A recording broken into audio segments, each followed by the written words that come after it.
It was created out of a couple of different missions in 2013, so it's not very old at all.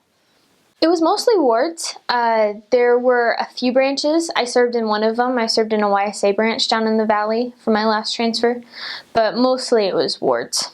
The town I served in mainly was Hesperia, and it was actually settled and established by Mormons. I had a convert take me down a street one time to this abandoned lot that had a bunch of rocks in the middle of it, and there was this plaque that talked about how it was established. It was the Mormon hotel that was in the town, and that the entire place was established by Mormons. So that was really cool to see. I didn't really serve down in the valley of my mission. It was kind of separated into two areas. You had the desert and the valley. We were called the desert rats and the valley cats. It was great.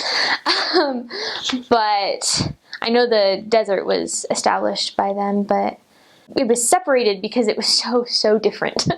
You had down in the valley, you had Snoop Dogg had a house in our mission. I mean, it was rich people usually that, or at least more financially sound than was up in the desert. And up in the desert, you had the gangs, you had the drugs, you had the small houses, you had just everyone spread out. Where in the valley, everyone was just on top of each other and everyone's business, all that fun stuff. It was like two different worlds, honestly. We took pictures when it rained because it was so rare. It rained maybe 4 times while I was on my mission in the desert area. In the valley, it rained all the time. But it had to go over the mountains, the clouds did, to get to us, and it never did. So it was very rare when it rained. Snowed maybe once a year, but I never saw it. I wasn't there for snow. And other than that, just dry, hot desert. Food was basically normal. There were a few times I ate with some Tongan families. There's a lot of Tongans in the area, especially down in the valley. And that was some interesting food. But other than that, it was pretty normal, pretty simple stuff. Lots of tacos. I had tacos probably 5 times a week for dinner. Weirdest thing I ate on my mission was probably pickled pig skin, which actually really wasn't that bad. Some of the death members gave me that. My mission, because of being reassigned a language and because I had so many companion changes, I only had one companion that lasted more than one transfer, and because I stayed in one area for so long, it was a little bit different than a lot of other missions, or what missionaries experience, but I absolutely loved it. I was in an area that was very, very high in poverty levels. I was in the desert of California, and lots of gang activity, there was a shooting outside my house one time. There was lots of marijuana, lots of drugs, lots of people that didn't really have a grasp on life, honestly.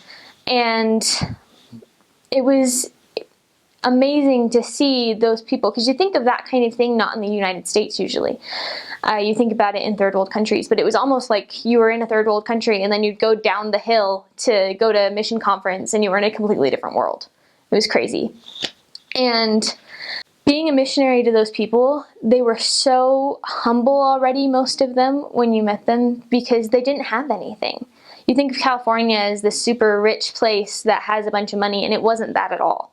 It was, I might have enough food on the table. Dinners we went to was usually Hamburger Helper, and that was awesome. It was amazing to have a pork chop. That was an amazing experience, just to have something so commonplace to us and our families usually.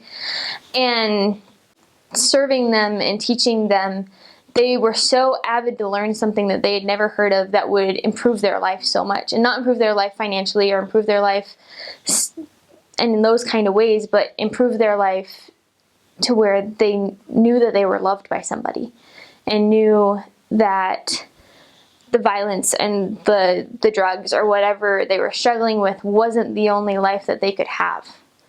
One of the men that I was able to teach and be there for his baptism, he is actually one of the head gang members of one of the gangs in Hesperia. It's amazing to see the transformation that these people have to go through to become converted. But when they are converted, they will never leave it. They're so rock solid strong. And that was such a blessing, because I have a roommate, and she has so many converts that she taught that have fallen away from the gospel. And I haven't had one. I mean, it's just amazing to see the difference in these people, because they were so humble and so ready for it. The deaf people I taught were all Hispanic, which was really interesting. But most everyone else, all the English-speaking people, were generally Caucasian white, which was a weird barrier in of itself. But I served in an English ward that had about 10 deaf members in it. So I worked mainly with English people. But the English people, they were amazing. They were a little crazy. They had their own way of thinking, which is everywhere. Everyone has their own way of thinking.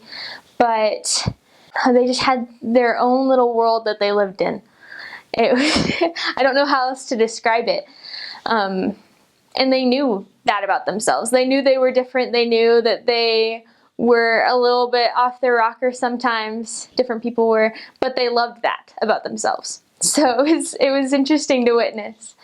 There was one family in particular that I remember. She was less active, and he was investigating the church. And he was a complete country boy, wore his boots to church all the time, like... He was awesome, and I loved him. And he served us great Southern food, which I missed from Texas.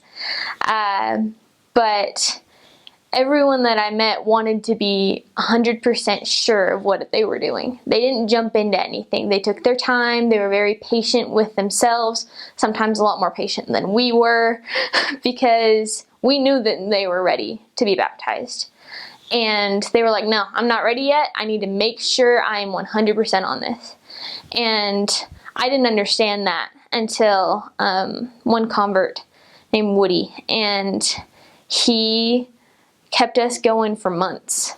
And we didn't have anything else to teach him. He would read the scriptures for 6 hours a day. He had almost every manual memorized. He knew exactly what he needed to do. He had some word of wisdom issues, and so we just kept teaching him that, basically, and saying, you're ready to be baptized as long as you do this.